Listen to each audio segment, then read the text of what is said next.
Peace, love, and light, y'all. I have a short poem that I'd like to spit.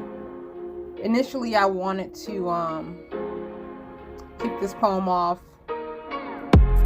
for my first session of Off the Chest, but I'm still kind of coordinating programming with that. So I figured I'd go ahead and drop the poem now. This poem I wrote a couple weeks after witnessing another one of our brothers, George Floyd, being murdered at the hands of law enforcement. And as I watched in horrifying pain, George had said so many things as the life was being choked out of him that he couldn't breathe, and we know that to be a familiar term from losing another one of our brothers who was murdered at the hands of law enforcement, Eric Garner. But another statement that George had made was so profound and had resonated with me and kind of took a hook in my spirit, if you will. To me, it described the culmination of the Black experience in this country. And the statement that George had made was that everything hurts.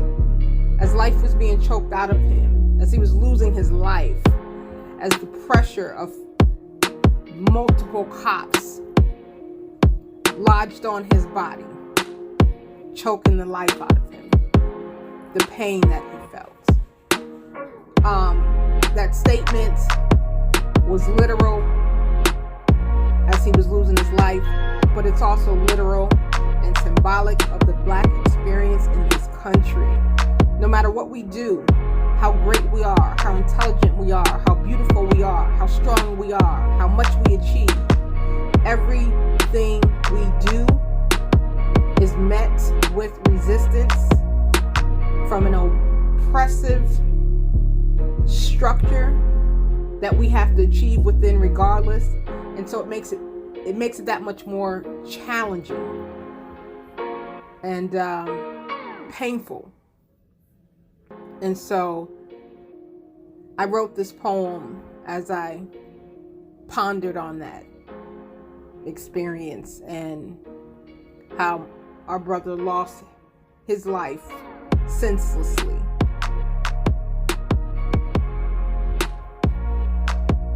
So with that being said, let me go ahead and kick off my poem, Everything Hurts. If I don't smile, I'm a threat, and you're on high alert. And when I do smile, you think it's sinister. It becomes something you must vet and divert. I've jumped every hurdle and roadblock that you set up, and yet I still finish first. Even when I'm overqualified for the job, I have to do 3 times the work. In any capacity that you see me shining, it causes you to lurk.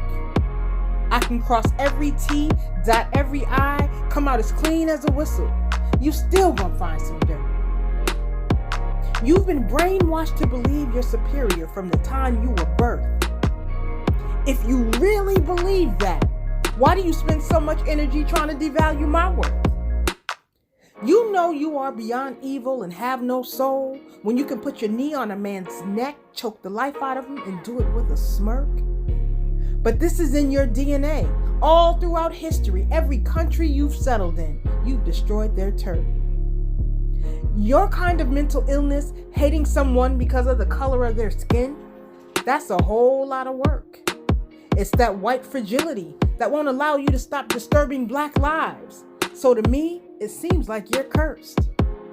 My life exists between the complexities of jazz melodies, golden sun rays, and a Kendrick Lamar verse.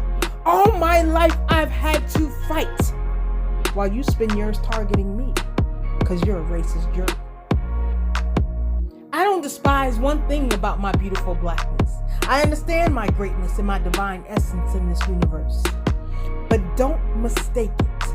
I am human, And constantly having to fend off this constructive oppression takes the power of God, spirit of my ancestors, and any collective positive energy on this earth. And this is why in America, for Black people, no matter how great we are, just as George Floyd said as some of his last words, everything hurts.